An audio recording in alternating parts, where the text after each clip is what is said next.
In the noisy and bustling dance hall, this man's eyes were soulless, as if he was immersed in an illusionary world. He was completely unaware that death was approaching him. Not long after, a mysterious girl appeared. She quickly took a knife and rushed forward to stab the man straight in the stomach. Although the man was physically impacted quite strongly, he still reacted very slowly. Perhaps he was still high on drugs, so he did not feel the pain. The female assassin was still not satisfied. She continued to stab the man in the right chest. Her eyes were full of murderous intent, and the people who witnessed this scene were also extremely scared. At this moment, the man's sensory nerves were truly awakened. He was scared and ran away, but the wound on his body began to bleed. This scene terrified the crowd, and they all dodged to the side. The female assassin also had no intention of sparing the man. She continued to move forward. The female killer continued to stab the young man in the back and thigh. Finally, she stabbed the man in the neck. It was thought that this was a horrible assassination, but in fact it was not. The scene above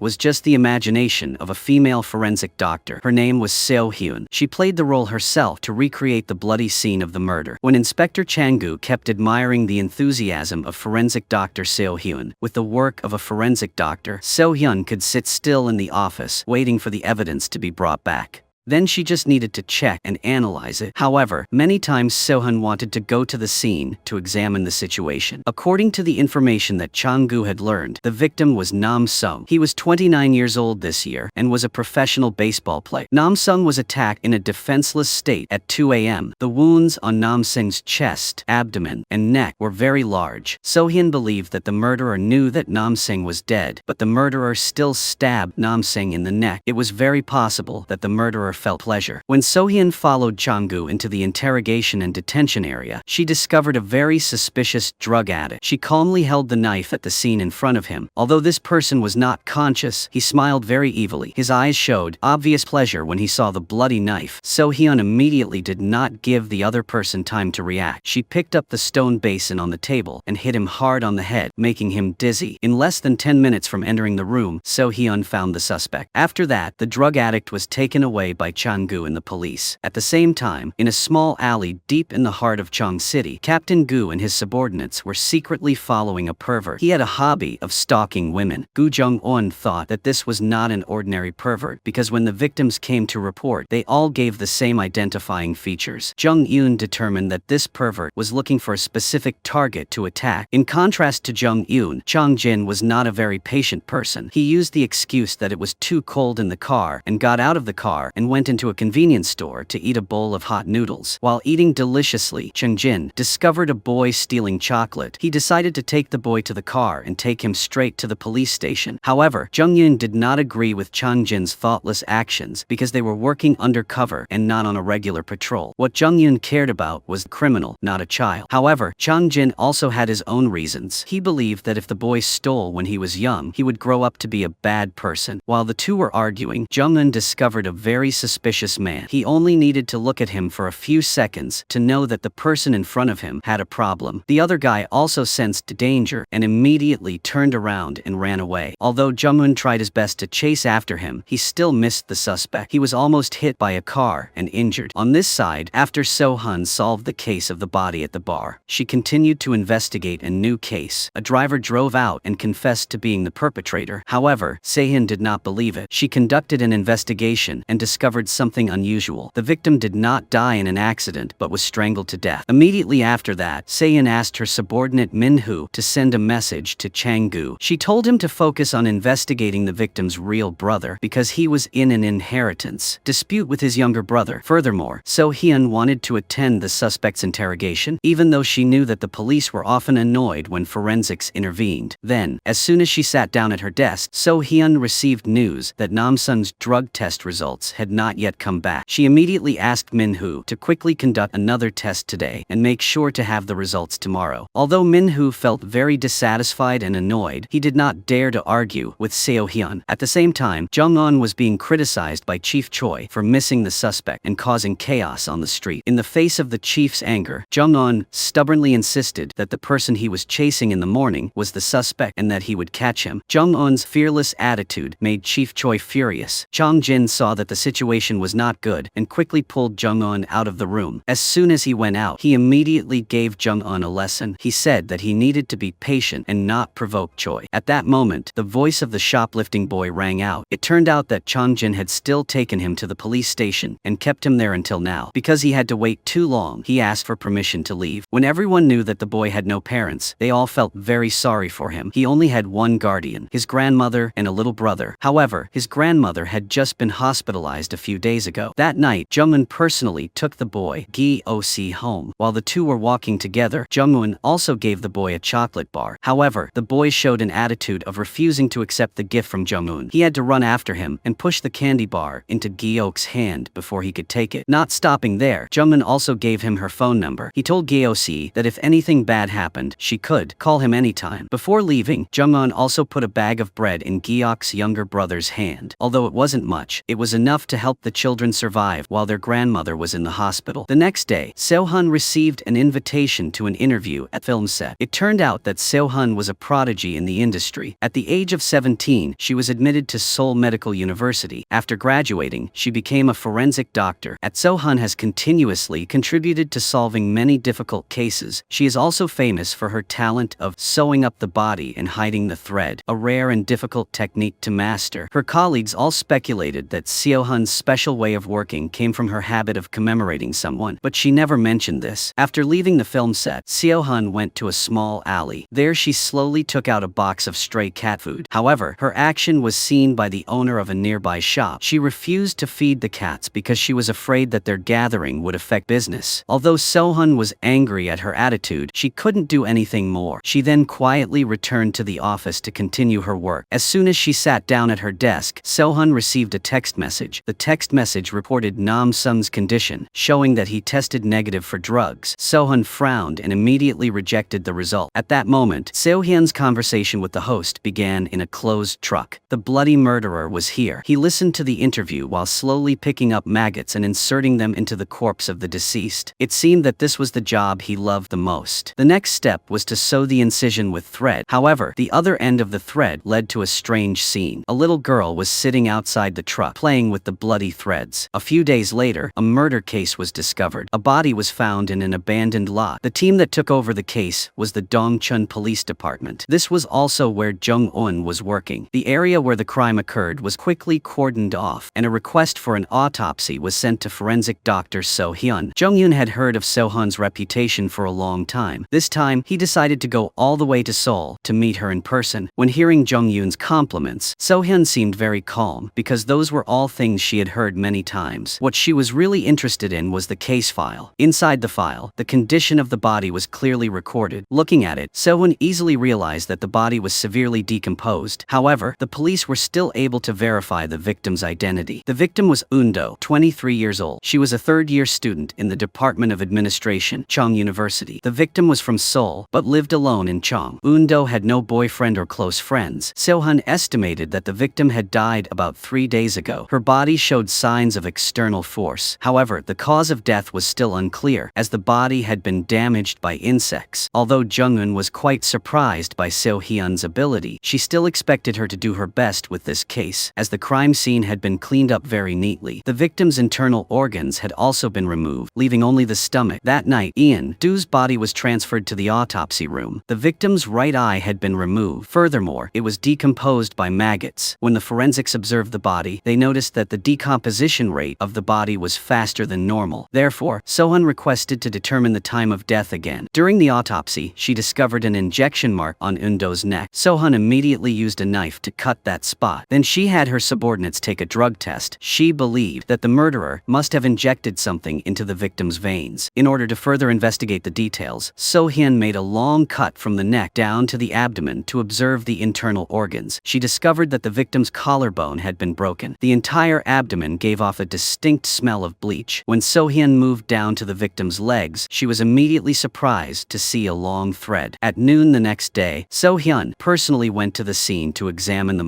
situation. At this time, Jung-in thought that this was probably not the first time the murderer had committed a crime, because if this was the first murder, the murderer's emotions would fluctuate greatly, and the crime scene would also be very messy. However, what the murderer left behind was very neat. Jung-in thought that his analysis analysis was correct, but his guess was immediately rejected by So-hyun. She thought that if he thought according to a predetermined answer, he would most likely guess the wrong thing. Although So-hyun objected like that, she herself secretly agreed with his opinion. The killer was very skilled at handling and dumping corpses. He was clearly capable of concealing them perfectly. However, the fact that he displayed the corpses as a challenge showed that the killer had other intentions, not just murder. Right after So-hyun and Jung-un left the scene, she carefully observed a camera mounted on a street lamp. However, it did not point towards the field, so it could not record the crime. There were also no specific tire tracks around the scene. It was very possible that the killer had come from another route. So-hyun had suggested to Jung-un about a camera at a nearby intersection, and she was sure that it had recorded something necessary. The more So-hyun analyzed, the more Jung-un felt it made sense. That night, So-hyun and Min-hoo got on the bus to return home. As soon as the bus started moving, a man tapped on the bus to get on. However, because they were so absorbed in their thoughts, So-hyun and Min-hoo did not notice the presence of that stranger. After walking for a while, Min-hoo spoke up. He asked So-hyun to review his report on Nam-seung. However, she was very determined. Once she rejected it, she would not think again. It turned out that the director was the one who had been assigned to arrange this murder case, but he knew very well that So-hyun never lied, so he assigned this case to Min-hoo. Min-hoo was extremely angry at So-hyun's attitude. He thought that if she did not resolve it properly, he would have to ask the director to intervene and handle it. Because she did not want to see Min-hoo's hateful face, So-hyun decided to get off the bus a little early. She still had something important to do today. On this side, Min-hoo had also gotten off the bus and returned home. When he opened the door to enter, before he could even lock it, a hand held it back. Min-hoo was suddenly attacked and had no time to react. After a few minutes of struggling, Min-hoo was stabbed in the neck by the murderer. The anesthetic made Min-hoo's mind dizzy. He tried to crawl to the phone lying on the floor. However, the murderer did not let his prey achieve his goal. He grabbed Min-hoo's head and broke his neck. At the same time, So-hyun was at the nursing home. She came to visit her mother and was completely unaware that Min-hoo was dead. The next morning, news of the horrific murder spread everywhere. This case had a very prominent feature. The murderer had sewn up the victim's wound. Therefore, netizens called this the Taylor case. The Cheong police station was the unit that managed the area where the incident occurred, so they were immediately judged and criticized by netizens. The reason was that they did not ensure the safety of the people. Currently, the people were extremely worried, while the case had not made any progress. Choi was furious when he heard this news on TV. He loudly cursed everyone, not knowing who had spread the news that had given Cheong police station a bad name. Choi asked around, but no one took responsibility, so he brought up the matter of Jung-un giving Chang-jin a leave of absence to question. The fact that Chang-jin had taken leave without permission also made Jung-un very upset. However, he could not explain this matter clearly, so he had to bow his head and admit his mistake to Choi. Right after Chief Choi left, Inspector Kim showed a bad attitude towards Jung-un. He thought that Jung-un had leaked the case information to the reporter. Furthermore, he also intended to report Chang-jin's taking leave without a reason to Choi. That would be tantamount to betraying his comrades. Hearing this, Jung-un could not bear it any longer and argued back. He thought that they did not consider him a comrade in the first place. Because Jung-un graduated from the police academy, he had easily become the team leader. But it seemed that this rank made his subordinates disobey him. Only Kang Sok spoke up to defend Jung-un. He felt that Jung-un had done nothing wrong, so he did not deserve to be treated like that. After calming down, Jung-un took out her phone and called So-hyun. He was a little worried because there was no news from the forensic department. During the conversation, Jung-un could not hide her frustration, so she told him that the news of the murder case had been leaked. This could provoke the murderer and make him attack again. However, So-hyun was very calm. She thought that the leaking of the news was not necessarily a bad thing, because if the murderer acted rashly, it would be easier to catch him. While talking, So-hyun observed the specimen under the microscope. The strangeness made her suddenly stop moving. An unclear memory suddenly appeared in her mind. This made So-hyun believe that those traces were very familiar, because she could not explain to Jung-un. Right away, So-hyun said goodbye and hung up. She couldn't wait any longer and immediately went to see Dr. Lee to get the results of the mold test on the body. When she met Dr. Lee, So-hyun didn't hesitate to tell the story of her time as an intern. The corpse her group had received at that time was moldy. A few days later, the mold spread so much that everyone had to use disinfectant and brushes to scrub the room when leaving the dissection room. Dr. Lee then revealed that he had discovered strange pieces of plastic in the mold cells. Based on the shape and thickness of the plastic, he was able to determine that it was in the type of scrubbing brush that had been used. When she held the confirmation results in her hand, So-hyun said thank you and quickly quickly left. However, Dr. Lee still wanted to tease Seo-hun. She said that Dr. Min-hoo didn't come to work today. Did he and Seo-hun have a fight? Dr. Lee knew that the director had assigned Nam-seng's case to Min-hoo, and she was very interested in how Seo-hun would handle it. To Dr. Lee's excitement and curiosity, So-hyun didn't care at all. So what if she and Min-hoo really had an argument? The forensics department wasn't a place where Min-hoo could just quit. After saying that, So-hyun turned around and left. At Cheong Provincial Inspectorate, Choi continued to gather Jung-won's team. He wanted to ask about the situation of the case. Although Jung-won didn't have any more clues from the autopsy, he could still extract data from the roadside cameras. From there, he would investigate the vehicle owners who had passed through the area, and it was very likely that the police would identify the suspect as soon as possible. Not long after Choi left, Inspector Chang and Inspector Kim also picked up their shirts and prepared to leave the room. They made an excuse that they were too tired today, so they would continue the investigation tomorrow. Kang-seok had no choice but to follow the other two. Jung-hun was isolated again. He had no choice but to stay behind to work overtime. At the same time, in the quiet of the night, a little girl was trying her best to drag a heavy suitcase. This was the little girl who had sat on the trunk of the car and played with the bloody thread. It seemed that this little girl had come into contact with corpses too much, so there was not a trace of fear on her face at this moment. As she unzipped the suitcase, she stuck a small advertisement on the electric pole. On it was a line introducing a private detective service with the content of investigating jealousy cases and finding people. After completing the task, the little girl immediately smiled terrifyingly. Just a moment after she left, a corpse was discovered. That same night, the Cheong police force was summoned. The police took a quick look at the scene and found that the victim's limbs had been dismembered and all the knuckles had been cut off. This area was deserted, so no one discovered who brought the body here. The situation was getting more and more chaotic. The murderer seemed to have no fear. He continued to attack without holding back anyone. Jung-eun was extremely angry at this time. He couldn't let the murderer keep killing people one after another like this. At the same time, in So-hun's office, she asked her assistant to collect all the cleaning brushes used in household activities for verification. Regarding the soil samples, the analysis results were still not available because Min-hoo had not gone to work. So-hyun felt a little surprised. She didn't think he would be angry for so long. The two of them had just had a small conflict. Could it be that Min-hoo would quit his job because of it? So-hyun was feeling depressed when she was called to see the director. Because she did not accept the death report of the victim Nam-sung, the director was forced to call her in to urge her. He also knew that Min-hoo had not gone to work for many days, so he wanted So-hyun to take the initiative to resolve the conflict between the two. Although So-hyun was very upset, she had to call Min-hoo to clarify the situation. However, despite calling many times, Min-hoo still did not answer the phone. When So-hyun was about to go to Min-hoo's house, she saw Jung-eun rushing over. There was a new autopsy order, so he had to come see her immediately. Se-hyun wanted to refuse because she had personal matters to attend to, but Jung-won's hurried appearance made it impossible for her to refuse. What caught So-hyun's attention the most was that in this next case, she found the thread left by the murderer. After So-hyun finished preparing, she and her two colleagues began the autopsy. Each part of the victim's body was cut off by the murderer, but he skillfully sewed it back together with specialized thread. He also inserted a finger joint of the victim inside the arm bone. The stitches were tied very neatly, and it was clear that all of these details had a specific intention. Seo-han left this task to Na-ra. She asked Na-ra to identify the victim first. In less than a minute, the fingerprint identification system displayed the results. No one could have expected that the victim was Dok Min-hoo. This fact shocked everyone to the point of being speechless. When Seo-han walked out of the examination room, she was still in shock. Jung-hun did not know what had happened inside, so she wanted to ask for the results of the examination. What surprised him was that So-hyun found the fingerprints of the murderer, but could not identify any suspects that matched the fingerprint data. Finding fingerprints but not identifying the person made Jung-eun feel very confused. He unconsciously asked again, which made So-hyun angry. In fact, she was losing her temper because the victim this time was her colleague. When she knew that the victim's body was a member of So-hyun's team, Jung-won was also very surprised. This was the first time such an incident had happened at the Forensic Institute, causing the director to personally come to check on the situation. He came mainly to remind So-hyun that if the police interrogated her, she was not allowed to mention Nam-sung's case. However, So-hyun was very serious. She asked the director to have the toxicology department retest Nam-sung's case. She was certain that he had used drugs and did not die in an accident as reported by Min-hoo. Seo-hun Hyun insisted that she could not report a false result to her superiors. Seeing that she could not change So Hyun's decision, the director immediately called Dr. Nara in and assigned her all the autopsy tasks in this room. However, Nara looked troubled when looking at So Hyun. She was not a forensic doctor, so she could not perform the autopsy herself like So Hyun. However, Nara could not disobey the director. He also promised to support Nara with all his might in this new role. In front of everyone, the director kept criticizing So Hyun. He said she was unreasonable and that she was stubborn and liked to do things her own way. He also said that Min-hoo's death had implicated So Hyun. The next day, Jung-eun went directly to the Forensic Institute to interrogate So Hyun. The day the incident happened was also the day Min-hoo and So-hun went to Eun-do's crime scene. They went there at Jung-eun's invitation. However, after the two left, he no longer knew what happened to them afterwards. So Hyun also honestly recounted the story of the two arguing on the bus. However, they were only arguing about work. After that, the two separated, and Seo Hyun went to the hospital. At this time, there was one thing that made Jung Hyun wonder. Why did the murderer dump the body in Cheong and not in Seoul? Because according to the estimated time of death, Min-hoo was in Seoul at that time. A memory flashed through Seo Hyun's mind. When she was young, she once asked her father about the fact that they kept moving to Cheong province. The dazed expression on her face made Jung-eun think that So Hyun was too sad because of the passing of her colleague Min-hoo. When Jung-eun had just left the Forensic Institute, he received a call from Senior Chong-jin. The group had found the suspect and called him back to the station immediately. An emergency meeting was held. The camera at the express delivery warehouse where Eun-do worked recorded a man who kept appearing around her. The suspect was Ok Sang. He had been sentenced to 7 years in prison for murder. Choi felt that the police had to arrest Ok Sang immediately because the information given was enough to conclude that he was the murderer. However, Jung-eun had other thoughts. He thought that this was just surveillance evidence, not evidence for Eun-do's murder case. If the police concluded that the person on the screen was a suspect, it would be too hasty. Choi was clearly annoyed by Jung-eun's objection when he didn't know who the murderer was but kept rejecting other people's deductions. After speaking, Choi turned to Chang-jin. He ordered Chang-jin to arrest Ok Sang. However, Jung-eun stubbornly stopped him. He wanted everyone to focus on the large cars. The number of cars passing through the intersection had already been verified. The police were only a few steps away from finding the suspect. Therefore, they absolutely should not rush and expose the murderer. That night, Jung-hoon's entire team worked overtime all night to find the suspect car. Kan-seok used eye drops many times to stay awake. Finally, the team found a clue. The pickup truck with the serial number 7492 passed through the intersection at 4:26 a.m. The murderer dumped the body and walked past the intersection. The estimated time was almost exactly right. Jung-hoon immediately called the traffic department. He asked them to search the car with the number 7492. Although Seo-hun handed over the autopsy room to Nara, she still did not give up on Eun-do's case. Seo-hun went down to the sample analysis room to ask for the results. At this time, she knew that there was a large amount of pancuronium in the victim's corpse. This is a paralyzing muscle relaxant often used in poisoning cases. A small amount of pancuronium is enough to paralyze the body immediately. When she heard the name of this substance, Seo-hyun's expression changed involuntarily. It seemed that she was very familiar with it. That night, Seo-hyun's mind flashed with horrifying images. The murderer slowly chopped down each time with a knife. His face was also calm to the point of being scary. After the murderer finished chopping up the body, he slowly used thread to sew it back up very carefully. Then another scene appeared in Seo-hyun's mind. It was a scene of Seo-hyun as a child. She was holding a toothbrush. She was scrubbing the blood off the wall while counting the beats. Next was a scene of Seo-hyun sitting on a rock. She slowly put rice rolls into her mouth. Familiar images kept appearing. This made Seo-hyun unable to calm down. In the quiet night, Jung-eun's team quietly set out on a mission. After everyone knocked on the door without receiving a response, they agreed to break the door and break in. The suspect was still in the house. He saw the police and ran into the room in fear. Then he escaped through the window. The police saw this and hurriedly chased after him. It was very difficult for them to catch the suspect because he was familiar with the terrain here. However, the police finally caught the suspect. On this side, Seo-hyun regained her composure. She focused on the photos she had taken from the dissection room. After Seo-hyun saw the photo of the fingerprint on the victim's skin, she felt that something was wrong. Seo-hyun took out a roll of tape and tried to print her fingerprint